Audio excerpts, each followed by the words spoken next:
सहनाववतु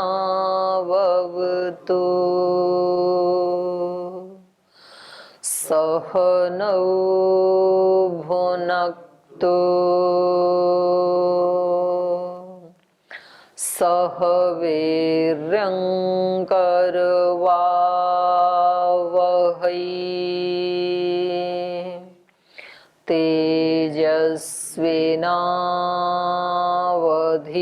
तेजस्विनावधीतमस्तु मा विद्विषावहै।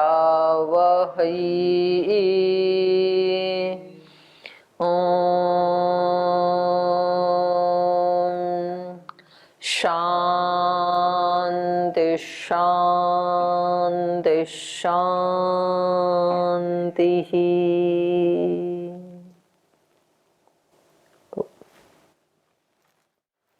न्याय दर्शन के चतुर्थ अध्याय का प्रथम आनेक हम पढ़ रहे हैं और इस आनेक में प्रवृत्ति, दोष और प्रत्यभाव इन तीन प्रमेयों की परीक्षा के बाद अब चौथा जो है फल यथाक्रम, उसकी परीक्षा आज हम प्रारंभ करेंगे।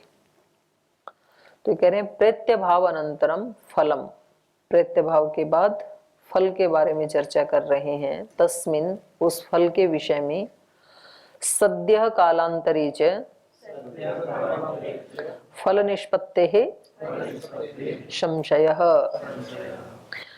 तो यहाँ पर पूर्व पक्षी पूछ रहे हैं कि ये जो फल है इसके विषय में थोड़ी शंका है हमारे मन में, क्योंकि सद्यः कालांतरे च फल निष्पत्ति, कुछ कुछ कर्म ऐसे हैं कि उनका तुरंत ही फल मिल जाता है, कुछ ऐसे हैं कि जिनका कालांतर में मिलता है।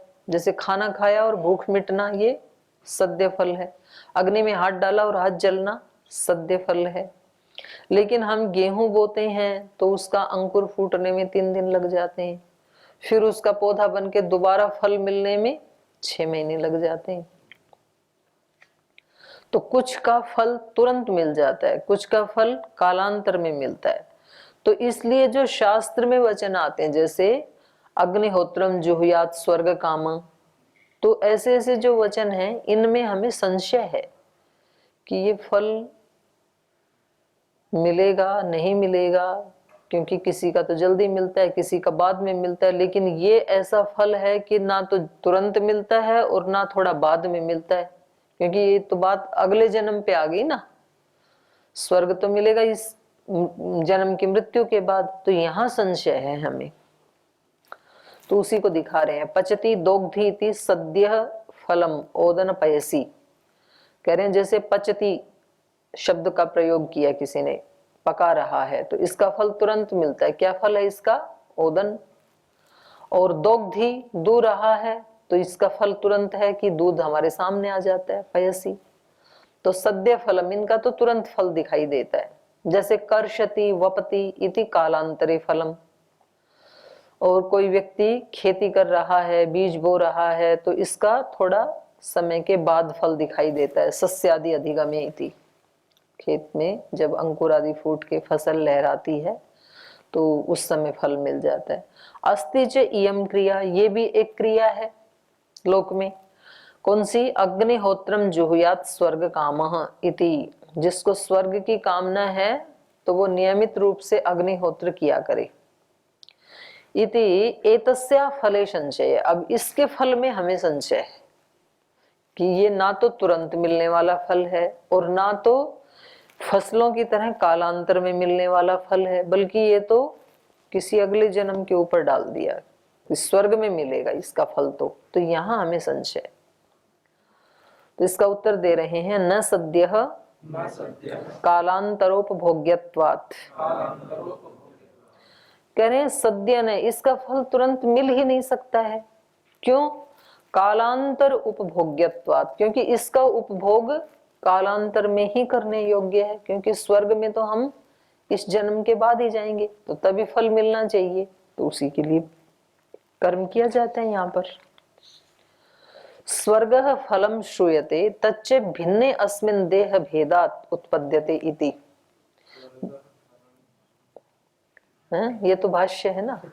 अच्छा, सूत्र रूप में है यहाँ, हाँ कहीं कहीं सूत्र रूप में भी है ये। तो कह रहे हैं स्वर्ग, इसको काट लो सूत्र रूप को ना, ये भाष्य है। वैसे भाष्य की भी संख्या लिखते हैं ना ये नीचे, तो भाष्य की ही संख्या लिखी हुई है, सूत्र की नहीं है। स्वर्ग फलम श्रूयते, इस क्रिया का, अग्निहोत्र इस क्रिया का फल स्वर्ग सुना जाता है, स्वर्ग कहा जाता है। और वो स्वर्ग तो तच्च अस्मिन देह भेदात भिन्ने अस्मिन उत्पद्यते, इस शरीर का नाश होने पर दूसरे शरीर में ही, माने स्वर्ग का जो भी शरीर है उसमें ही ये तो उत्पन्न होने योग्य है, क्योंकि ये यहाँ तो मिल सकता ही नहीं है ना, तो इसमें संदेह की कौन सी बात है। वो क्रिया की ही उसके लिए जा रही है, सद्य प्राप्ति के लिए वो क्रिया की ही नहीं जा रही, या कालांतर प्राप्ति के लिए भी नहीं की जा रही है। वो किस लिए की जा रही है? देह भेदात उत्पद्यते, इस शरीर का नाश होने पर ही वो फल उत्पन्न हो, उसी के लिए किया जा रहा है। तो करने वाले को भी स्पष्ट है कि तब मिलेगा। तो यहाँ पर इस शास्त्र वचन से ये भी पता चल रहा है, क्योंकि यहाँ इन्होंने स्पष्ट ये कह दिया ना, देह भेदात, शरीर का नाश होने पर। क्योंकि कई बार ये चर्चा चलती है कि स्वर्ग कहीं अन्यत्र है या इसी धरती के ऊपर ही है।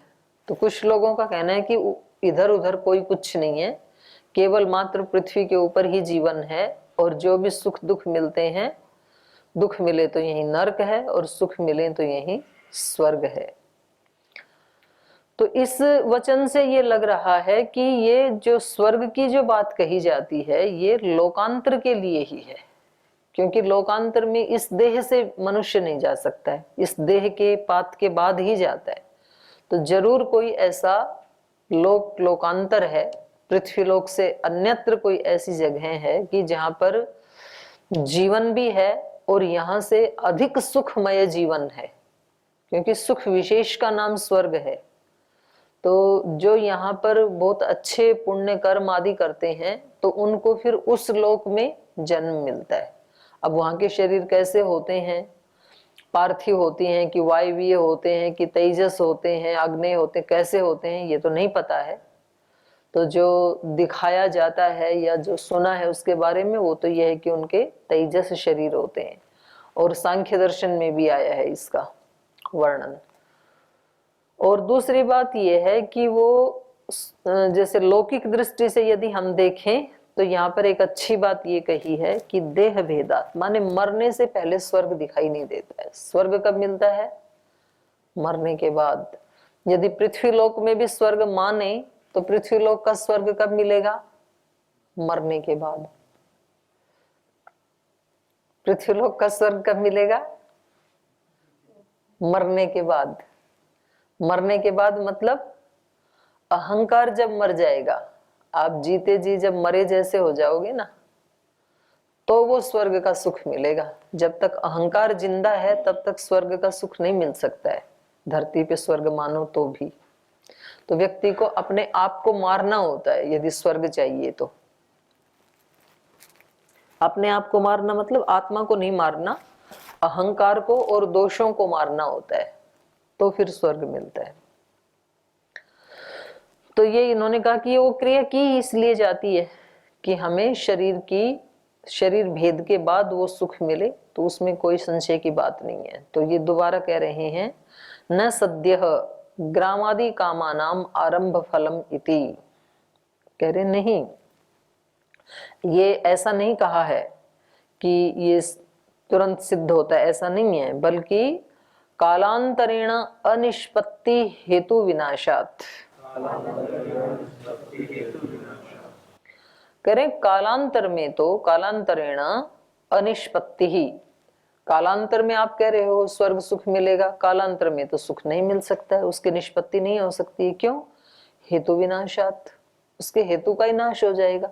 क्रिया अब कर रहे हैं, फल मिलेगा अगले जन्म में, तो उस फल का हेतु क्या है? क्रिया। तो कारण के बिना कार्य हो सकता है क्या कभी? तो हेतु जब उसका हट गया, उसका कारण ही हट गया, तो कार्य कैसे होगा? तो ऐसे नहीं लगता है। ध्वस्तायाम प्रवृत्तौ प्रवृत्तेः फलम न कारणम अंतरेण उत्पत्तुम अर्हति। न खलु वै विनष्टात् कारणात् किंचित उत्पद्यते। प्रवृत्तो ध्वस्तायाम, जब प्रवृत्ति ही नष्ट हो गई, स्वर्ग के लिए जिस क्रिया को हम कर रहे थे, अग्निहोत्र को, जो अग्निहोत्र वाली प्रवृत्ति है, उसके नष्ट होने पर प्रवृत्तो ध्वस्तायाम प्रवृत्तेः फलम न, तो उस प्रवृत्ति का फल नहीं मिल सकता है। जब प्रवृत्ति नहीं है, हेतु नहीं है, तो उसका फल कैसे मिलेगा? क्योंकि कारणम अंतरेण उत्पत्तुम न अर्हति, क्योंकि फल जो है न फलम कारणम अंतरेण उत्पत्तुम अर्हति, कारण के बिना किसी कार्य की या उसके फल की उत्पत्ति नहीं हो सकती है। न खलु वही विनष्टात् कारणात्, कारण के नष्ट हो जाने पर न किंचित उत्पद्यते, कुछ कार्य रूप उत्पन्न हो ही नहीं सकता है। क्रिया वहां नहीं है तो फल कैसे मिलेगा? तो उसका उत्तर दे रहे हैं, प्रांग निष्पत्तेः वृक्ष फलवत् तत्स्यात्। कह रहे हैं प्रांग निष्पत्तेः, निष्पत्ति से पहले, क्रिया भले ही पहले हो गई लेकिन तो भी पहले क्रिया होने पर भी फल की उत्पत्ति हो जाएगी। कैसे? वृक्ष फलवत, वृक्ष के फल की तरह। जब कोई पौधा लगाते हैं, उसमें फिर पानी देते हैं, तो फल तुरंत थोड़ी आता है, 2, 3, 4, 5 साल लग जाते हैं। तो जो पानी 5 साल पहले दिया था वो वेस्ट थोड़ी गया है। आज जो फल आ रहा है इसमें उसका भी तो सहयोग है ना। तो निष्पत्ते वृक्ष फलवत् तत्स्यात्। यथा फलार्थेना वृक्ष मूले शेकादि परिकर्म क्रियते, जैसे जिस व्यक्ति को फल की इच्छा है कि भाई अच्छे अच्छे आम लगे इस पौधे के ऊपर, तो वृक्ष मूले सेकादि परिकर्म क्रियते, वृक्ष के मूल में सिंचन आदि क्रिया का परिक्रम वो करता है, सींचता है कई वर्ष तक। तस्मिश्च प्रध्वस्ते पृथ्वी धातु अपधातु न संग्रहित, और वो क्रिया के नष्ट होने पर, सिंचन क्रिया के नष्ट होने पर, माने उसने तो दे दिया पानी, अब पानी उस वृक्ष में कैसे जाएगा? आगे भी तो एक क्रिया प्रोसेस होने के लिए टाइम चाहिए ना। तो तस्मिश्च प्रध्वस्ते, उस क्रिया के नष्ट होने पर, पृथ्वी धातु अपधातु न संग्रहित, तो अब जो पृथ्वी की धातु है, पृथ्वी का जो गुण है और इस जल का जो गुण है, ये दोनों संग्रहित होते हैं। और आंतरेण तेजसा पच्यमान, उस वृक्ष के अंदर जो तेज है, ऊष्मा है, गर्मी है, उससे पच्यमान होता हुआ ये रस द्रव्यम निर्वर्तयति, ये जो आंतरिक एक रासायनिक क्रिया है उस जल से एक रस का निर्माण करती है। सद्रव्य भूतो रसो वृक्षानुगतः पाक विशिष्टो व्यूह विशेषेण सन्निविशमानः पर्णादि फलम निर्वर्तयति। तो ये इस पाचन क्रिया से जो पानी से रस बन गया है, यह सद्रव्य भूतः रसः वृक्षानुगतः, तो ये द्रव्य भूत जो रस है ये वृक्षानुगतः पाक विशिष्ट है, वृक्ष के अंदर ही उसका क्या होता है, फिर पाचन होता है, पाक विशिष्ट होता है, उस पानी को पकाया जाता है वृक्ष के अंदर अंदर। फिर जैसे हमारे अंदर भोजन को फिर से दोबारा पकाया जाता है, पचाने के लिए पहले उसको, जैसे यहाँ कढ़ाई में पकाते हैं, ऐसे अंदर जाके भी वो फिर पकता है, और फिर पक करके उसका वेस्ट भाग इधर, रस इधर, अलग अलग जा करके तब इस शरीर को पोषण मिलता है। तो ऐसे ही वृक्ष के अंदर भी वो सारी प्रक्रिया होती है जैसे हमारे शरीर के अंदर होती है। तो ये कह रहे हैं सद्रव्य भूतो रस वृक्षानुगत पाक विशिष्टो व्यूह विशेषेण, उसका व्यूहन अलग प्रकार का हो जाता है। जब हम खाना खाते हैं तो खाने का व्यूहन अलग प्रकार का है, अंदर जाके वो वाला व्यूहन तो टूट गया, और उसको पक करके फिर एक अलग व्यूहन बनेगा, रस का अलग व्यूहन अलग हो जाएगा, मल का अलग, मूत्र का अलग, अलग अलग व्यूहन हो जाता है। उसका व्यूह विशेषेण सन्निविशमान, उस वृक्ष में सन्निवेश करता हुआ या मिश्रित होता हुआ, प्रवेश करता हुआ, पर्णादि फलम निर्वर्तयति, तो पत्ते और फल को वो उत्पन्न करता है, वो ही रस। एवं परिषेकादि कर्म च अर्थवत, तो इस प्रकार से वो जो सिंचन क्रिया आदि की थी वो सार्थक हो जाती है, अर्थ वाली हो जाती है, क्योंकि उसी के लिए फल फूल आए, उसी के लिए तो किया था सिंचन। न च विनष्टात् फल निष्पत्ति ही, अगर वो नष्ट हो जाए, भाई पानी दिया हुआ, जैसे इन्होंने कहा ना कि वो क्रिया तो नष्ट हो जाती है यहाँ पर, तो बोलिए यदि वो नष्ट हो जाता पानी, तो ये रस आदि उससे कैसे बनता, फिर कहाँ से फल आ जाते। न च विनष्टात् फल निष्पत्ति, रस आदि के नष्ट होने से तो फल की निष्पत्ति हो नहीं सकती है। तथा वैसे ही प्रवृत्त्या संस्कारो धर्माधर्म लक्षणों जन्यते, तो बोली ये जो प्रवृत्ति है, अग्निहोत्र आदि जो करते हैं या संध्या हवन आदि जो करते हैं, इस प्रवृत्ति से क्या बनता है, संस्कार। कौन सा संस्कार, धर्माधर्म लक्षण संस्कार। और उस धर्माधर्म लक्षण संस्कार से फिर सुख या दुख, स्वर्ग या नरक जन्यते, उत्पन्न होते हैं। तो एक प्रोसेस है ना, तो लोक में भी देखा जाता है और इस क्रिया में भी देखा जाता है। स जातो निमित्तांतरानुगृहीत कालांतरे फलम निष्पादयति इति, तो बोले ये जो प्रवृत्ति, संस्कार, फिर धर्माधर्म लक्षण कर्माशय, फिर उससे सुख दुख की उत्पत्ति। स जातो, तो ये कर्माशय उत्पन्न होता हुआ, उत्पन्न होने के बाद निमित्तांतर अनुगृहीत, तो फिर ये निमित्तांतर अनुगृहीत है, किसी दूसरे निमित्त को अनुगृहित करता है, माने उस व्यक्ति को सुख या दुख के रूप में मिलता है। स जातो निमित्तांतर अनुगृहीत कालांतरे फलम निष्पादयति, कालांतर के बाद ही इस फल को निष्पन्न करता है। उक्तंच एतत्, और ये पहले हम तीसरे अध्याय के द्वितीय अन्निक में पढ़ के आ गए हैं। पूर्वकृत फलानुबंधात उत्पत्ति रीति, पहले किए हुए जो कर्म हैं उनके फल से बंधा हुआ ही ये व्यक्ति आगे उत्पन्न होता है। उसको जो भी मिलता है वो कैसे मिलता है, पूर्वकृत फलानुबंधात, पहले किए हुए फल के अनुबंध से। तदिदम प्रांग निष्पत्तिर निष्पद्यमानम, निष्पद्यमानम फलम इति शेष, बोले ये जो फल है, तदिदम फलम, ये जो फल है ये है प्रांग निष्पत्तिर निष्पद्यमानम, उत्पत्ति से पहले, माने जब ये फल उत्पन्न हुआ, वृक्ष का उदाहरण दिया ना इन्होंने, तो बोले उत्पत्ति से पहले ये नहीं है। प्रांग निष्पत्तिर निष्पद्यमानम ना सन्ना सन्ना सदसत सदसतो वैधर्म्यात्, ना सन्ना सन्ना न असत न सत न सत असत, तो तीनों ही दृष्टि से ये फल की उपपत्ति नहीं हो सकती है। बोल प्रांग निष्पत्ति, ये इस क्रिया से उत्पन्न होने वाला जो फल है, तो न असत, उत्पत्ति से पहले, ऊपर वाली जो पंक्ति है पूर्व पक्षी की, उसके सहित इसका अर्थ लगेगा।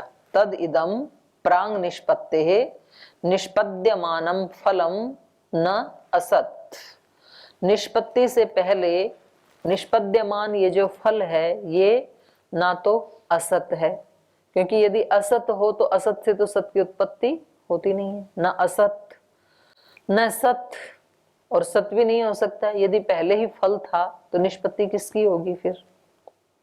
और न सत असत, क्योंकि सत और असत तो अपने आपस में ही विरोधी हैं, तो बीच वाली स्थिति भी नहीं है।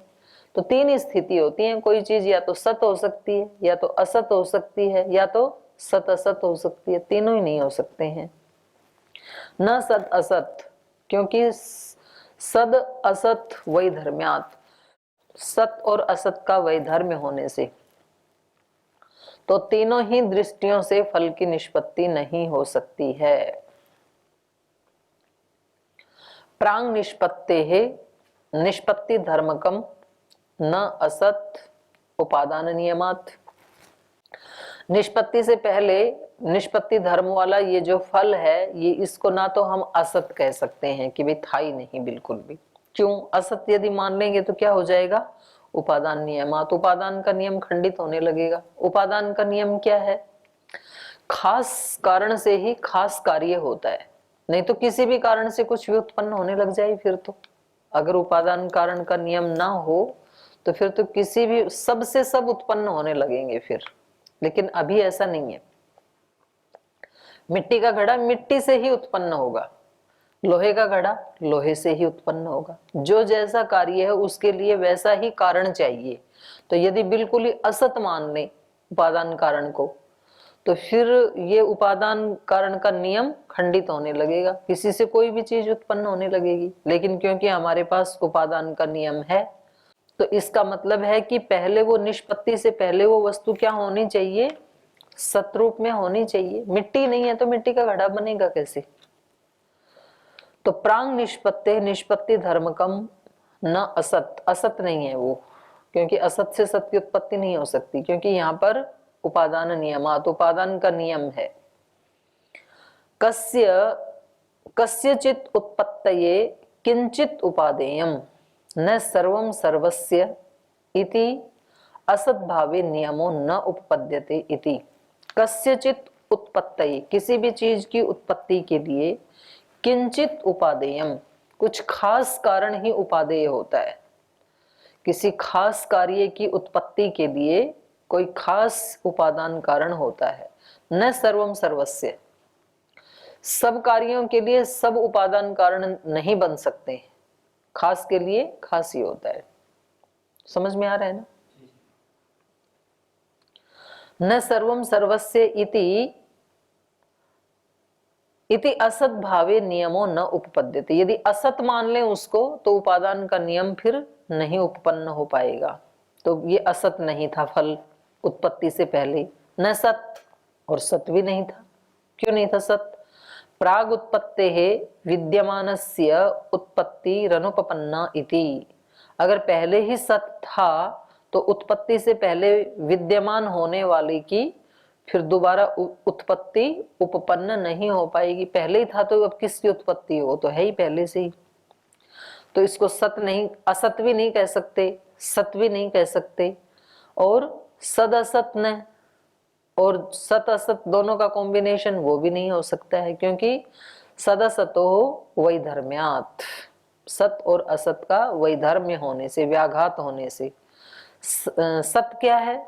सत इति अर्थाभ्यनुज्ञा, किसी पदार्थ की स्वीकृति, उसको स्वीकार करना, ये सत है। असत इति अर्थ प्रतिषेध, और किसी पदार्थ का प्रतिषेध, ये असत है। एतयोर व्याघातो वैधर्म्यम, और इन दोनों का जो व्याघात है वो वैधर्म्य है।